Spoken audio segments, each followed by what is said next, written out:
അഖില നല്ല പാട്ടാ സെലക്ട് ചെയ്തിരിക്കുന്നത്, പറയാതിരിക്കാൻ പറ്റില്ല. കാരണം എനിക്ക് വളരെ ഇഷ്ടമുള്ളൊരു പാട്ടാണ്. ഓർക്കസ്ട്ര അതിനല്ലേ പറയാണ്, ബ്യൂട്ടിഫുൾ ടോപ്പ് ബാൻഡ്. ആ ഫ്ലൂട്ട് അസലായിരുന്നു കേട്ടോ, നന്നായിട്ട് വായിച്ചു. നല്ലൊരു മെലോഡിയസ് സോങ് ആണ്. മോള് പല്ലവി നല്ല രീതിയിൽ പാടി വരികയായിരുന്നു. അനുവല്യോട്ട് അങ്ങോട്ട് ഒരു ജെർക്കിങ് ഇങ്ങോട്ട് തുടങ്ങി. എന്താ കാര്യം,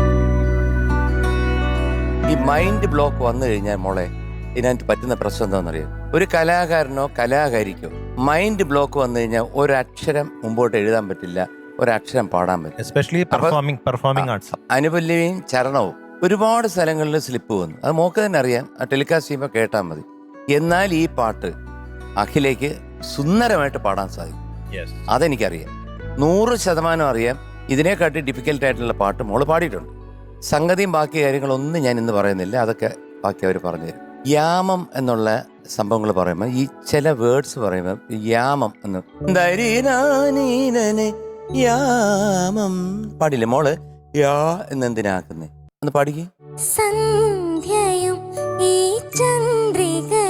കൊള്ളാം. ഈ മാ അല്ല, മാറും. കണ്ടോ സൗണ്ടിങ് മാറിയതുണ്ടോ, അതിന്റെ സുഖം മാറിയതുണ്ടോ. ഇനി ആ നാക്കാതെ വളരെ വളരെ ഈ ലെവലിൽ ഒന്ന് പാടി നോക്കി.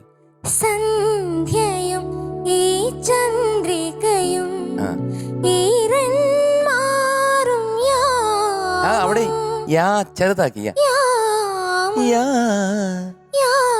മോളെ, ആ നാക്കാതെ ഈ നാക്കിയിട്ട് പാടിക്കും. വീണ്ടും വരുന്നുണ്ട്, അത് മോൾ മാറ്റിക്കൊണ്ടാൽ മതി കേട്ടോ. അതുപോലെ ഒരുപാട് അക്ഷരങ്ങളുണ്ട്. ഈ ഓ വരുന്നുണ്ട്. നല്ലൊരു പാട്ടുകാരിയാണ്, ഇപ്പോഴേ അത് മാറ്റിക്കും, കാരണം ഫ്യൂച്ചറിൽ പ്രയോജനം ചെയ്യും. ഇതല്ലെങ്കിൽ സ്റ്റുഡിയോയിൽ ചെന്ന് നിൽക്കുമ്പം ആ മ്യൂസിക് ഡയറക്ടർ പറയുമ്പോൾ അന്ന് അങ്കിളിനെ ഓർക്കും. Okay, all the best. അഖിലക്കുട്ടി, എനിക്കും ഈ പാട്ട് വളരെ ഇഷ്ടമുള്ളൊരു പാട്ടാണ്. ഔസേപ്പേട്ടൻ ചെയ്ത പാട്ടിൽ പല്ലവി കഴിഞ്ഞ ശേഷം എന്തോ മനസ്സിൽ വേറെ എന്തൊക്കെയോ ഒരു ചിന്ത കയറി വന്നു എന്ന് എനിക്ക് തോന്നി, ഞങ്ങൾക്ക് തോന്നി. അല്ല, ഞാൻ എന്റെ ഒരു ഭാഗത്ത് സ്ലിപ്പായി, പിന്നെ ബാക്കിയൊക്കെ കളഞ്ഞു.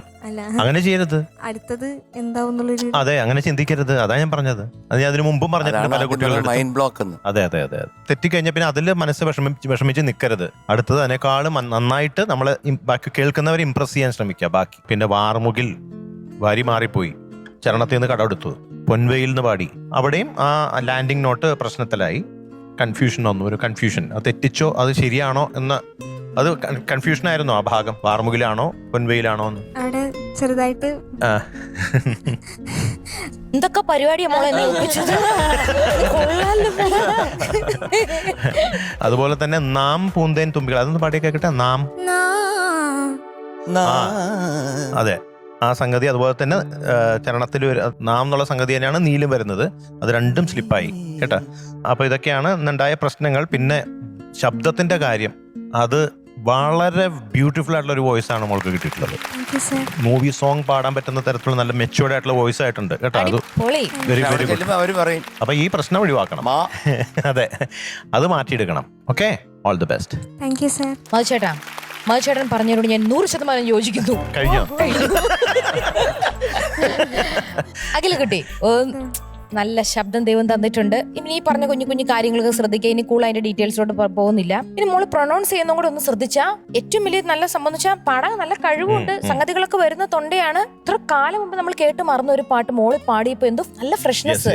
നമുക്ക് ഇനി ചെന്ന് നമ്മുടെ ലിസ്റ്റിൽ ഒന്ന് ആഡ് ചെയ്യാൻ തോന്നുന്ന രീതിയിലുള്ള ഒരു പാട്ടായി. ഔസപ്പച്ചൻ സാറിന്റെ അട്രാക്ഷൻ തോന്നിക്കുന്ന ഒരു ഈ പാട്ട് മ്യൂസിക് പണ്ട് അല്ലേ? വാഴുന്നവരൊക്കെ നമ്മള് വാഴുന്നവരില് വേറൊരു പാട്ടും ഭയങ്കര ഹിറ്റാ. വാഴുന്നവർ സിനിമ എന്ന് പറയുമ്പോ തന്നെ പൊന്നാന പുറമേറി മേട സൂര്യ എം ജി സാറിന്റെ ഒരു പാട്ടുണ്ട്. വല്ലത് ഇതിന്റെ അകത്തോ? ഇതിനകത്ത് ഞാൻ പാടാൻ വഴിയില്ലല്ലോ, ഞാൻ വിശ്വസിക്കില്ല എന്നൊക്കെ. ഈ കോൺഫിഡൻസോടുകൂടി ഇനി ഒന്നും കൂടെ മനസ്സിരുത്തി നന്നായിട്ട് പാടി, പ്രത്യേകിച്ച് തരളമായി തളർന്നുറങ്ങാൻ. ഈ വരിയൊക്കെ പറയുമ്പോ ഒന്ന് പറഞ്ഞേ, തളർന്നുറങ്ങാൻ. തളർന്നുറങ്ങാൻ. അതൊക്കെ പാടുമ്പോഴത്തേക്കും തളർന്നുറങ്ങാൻ. പറഞ്ഞേ. ആ നന്നായിട്ട് പറ. അത് കുറച്ചുകൂടെ നല്ല ക്ലാരിറ്റി വരണം. അതായത് പ്രണയ സൂര്യ മോതിരം അതൊക്കെ പറയുമ്പം കുറച്ചുകൂടെ ക്ലാരിറ്റി. പ്രണയ സൂര്യ മോതിരം പറഞ്ഞേ. പ്രണയ സൂര്യ പ്രണയല്ല പ്രണയ പ്രണയ സൂര്യ മോതിരം. Yes. അപ്പൊ പാടുമ്പോ ആ ബ്യൂട്ടി അനുസരിച്ച് ആ പാട്ടിനനുസരിച്ച് ചേർത്ത് അതിനെ കൊണ്ടുപോകണം കേട്ടോ. Okay, all the best. Thank U. അപ്പൊ അഖില, എന്ത്? 2 അഡ്വൈസ്. നമ്പർ 1, നമുക്ക് എല്ലാ നേട്ടങ്ങൾ മാത്രം ആർക്കും ഉണ്ടാകത്തില്ല ഒരു ജീവിതത്തിൽ.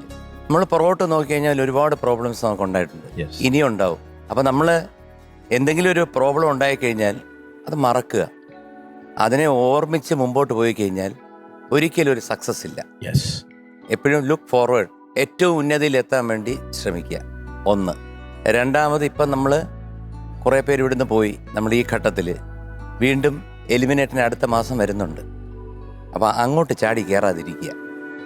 അപ്പം ഈ പറഞ്ഞ കാര്യങ്ങളൊക്കെ കണക്കിലെടുത്തു കഴിഞ്ഞാൽ രക്ഷപ്പെടാം. നല്ല ശബ്ദം, നന്നായിട്ട് പാടാൻ കഴിവുള്ളൊരു കുട്ടി, ഇതിൽ കൂടുതലൊന്നുമില്ല. So today we are giving you 95 out of 100. Thank you sir. ആദ്യ ഒരു ഔസേപ്പുകുരി. അഖിലുകുട്ടി, അപ്പോ അടുത്ത തവണ വന്ന് നമ്മൾ ഇവരൊക്കെ ഞെട്ടിക്കും. അതെ. Okay, all the best. Thank U.